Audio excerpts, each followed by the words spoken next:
Hello, and welcome back to Scholastically Natalie, where we talk about books, writing, reading D&D, and sometimes other things. Today we are continuing on with Into the Land of the Unicorns by Bruce Coville. Before we begin, I'd just like to say R.I.P. to my poor book that I'm reading this out of. The spine is so cracked that one of the pages in this chapter is just not attached. Clearly it was well loved when we were small. And in this video, we are reading Chapter 8, Delvers. A band of delvers, at least a dozen of them, stood in the shadows at the edge of the clearing. Each was holding a spear topped by a wicked-looking metal point. Kara held her breath. Even if her friends managed to stand against these numbers, which seemed unlikely, she could not imagine them coming through the battle unscathed. She began to tremble. Though she had only known them for a day, the idea of any of them being hurt was more than she could bear. She tried to force her mind to erase the terrible images it was creating. Images of Lightfoot being speared by a delver, falling, bleeding. Stop it, she told herself. You have to be ready to help. The thought astonished her. How could she help in the fight that seemed to be brewing? Yet she realized that she had no choice. If battle came, she would join in. The two groups stood staring at each other for a long moment. Then, to Kara's astonishment, 3 of the delvers carefully placed their spears on the ground. Holding their empty hands before them, they took 10 steps into the clearing. Kara edged closer to Lightfoot and laid her hand on his flank. "What's happening?" "I don't know. Just listen. I can't talk to you now. I have to pay attention to the enemy." She made no response but kept her hand in place. One of the delvers spoke.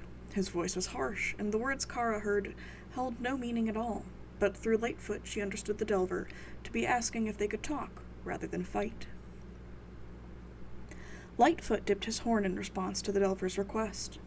The Dimblethumb growled suspiciously. The Squidgems seemed to have disappeared altogether.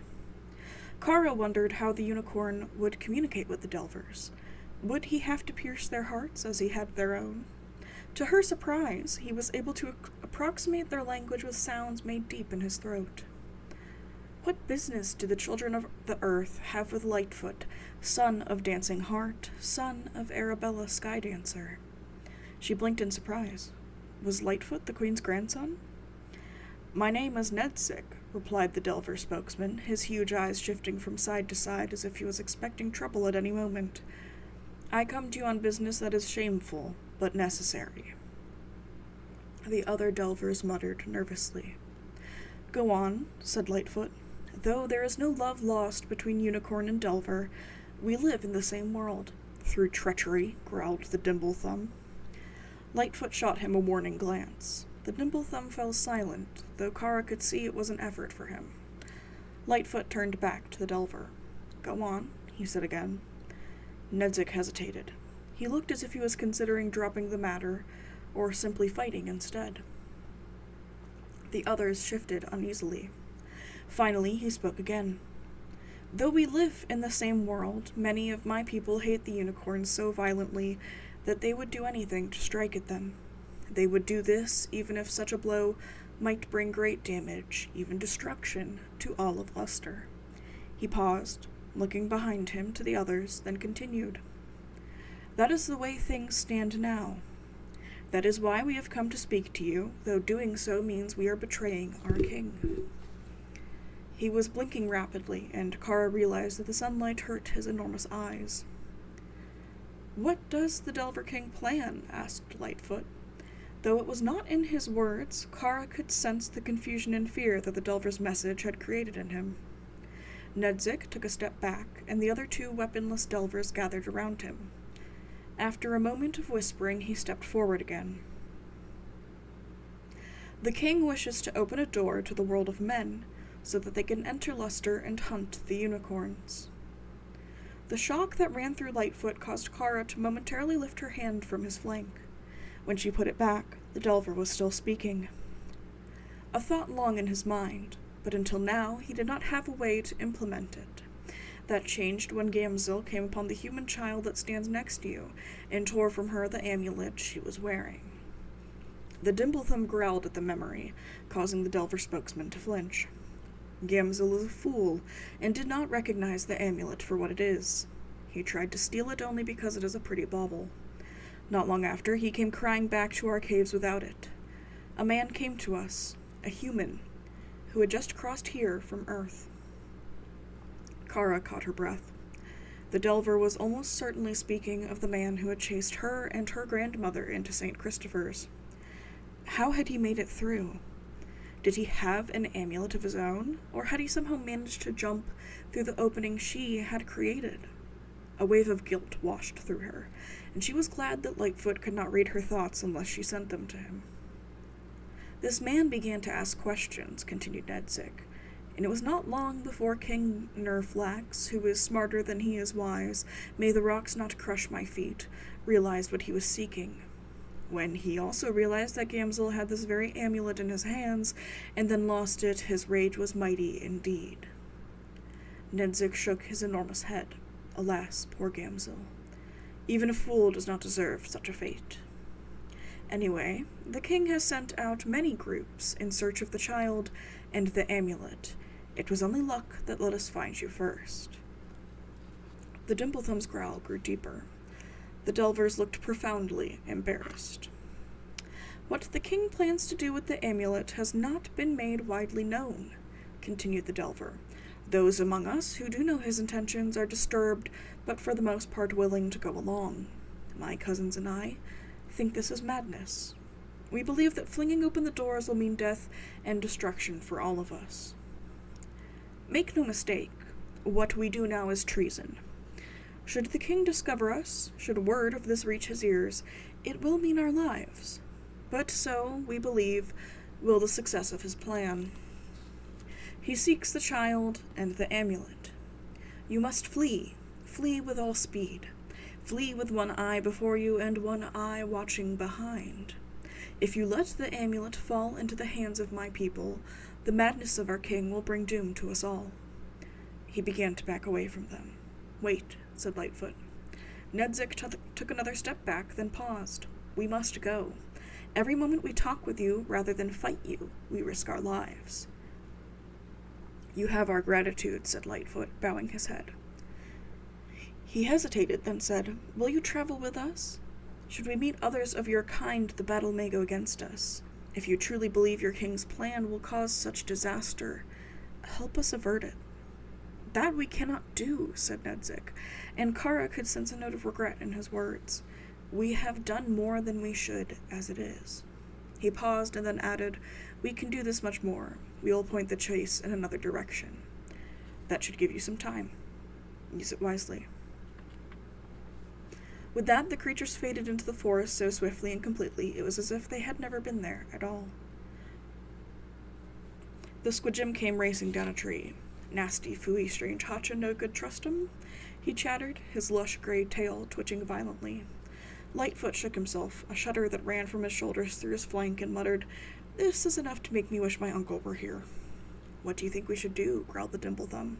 Head for Grimwold's cavern as fast as we can. It's the closest safe haven. Besides, we may be able to get a message to the Queen from there. How? Asked Kara. Talk later, cried the Squidgem.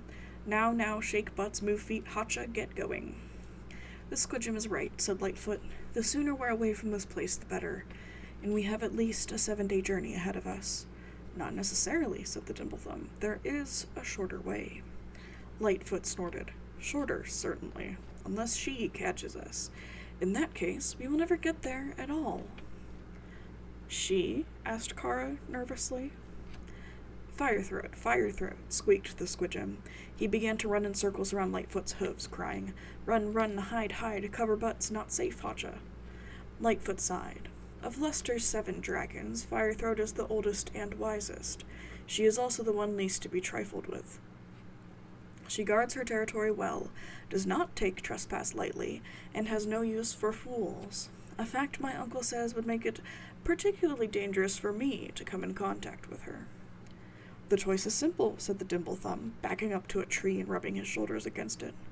The Dimplethumb and his friends take the long way and spend 7 or 8 days trying to avoid the Delvers. Or they take the short route and spend a day and a half hoping Firethroat is not anchored by them walking the edge of her territory. He pushed against the tree harder, sighed, and then added, The Dimblethumb does not think the Delvers will expect anyone to go that way. Even if they do, they will not follow unless King Nerflux is more desperate than the Dimblethumb thinks. So the Dimblethumb says take the short route. If Firethroat is in a bad mood and eats the Dimblethumb and his friends, at least the amulet is saved from the Delvers. For that there was no answer. So it was decided that they would take the dragon path to Gurmold's cavern. It's just as well, in a way, Lightfoot said to Kara later on. It's a much prettier route, and you will see some amazing things, still and all. He left the sentence unfinished. She could tell he was contemplating the fate of a fool in the claws of a dragon. And that is the end of chapter 8. We're getting almost to the middle of this rather short book. So that means we have to have a climax soon. Ooh! And, you know, if we're feeling a little bit predictive, you might even be able to guess what that climax will be. I was very productive today. I'm rather proud of myself. I thought that me sleeping most of the day, I don't know what happened to me. I, tired myself out yesterday going to estate sales, which was great. I didn't get that much stuff, but the stuff that I did get was a good price and very useful. And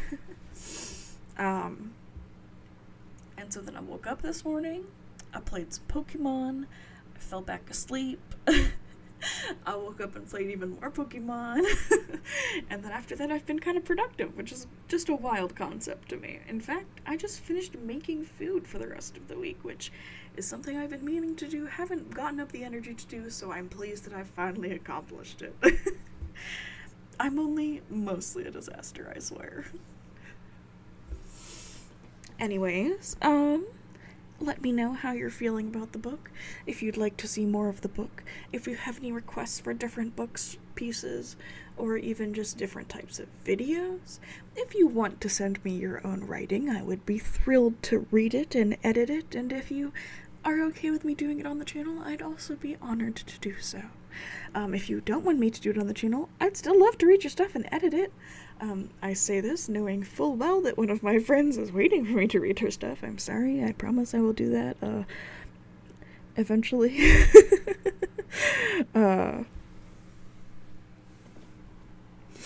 And beyond that, I hope you've all managed to stay warm. It was pretty cold today, which meant that I was just randomly turning my heat on and off depending on how sweaty I was or how not sweaty I was.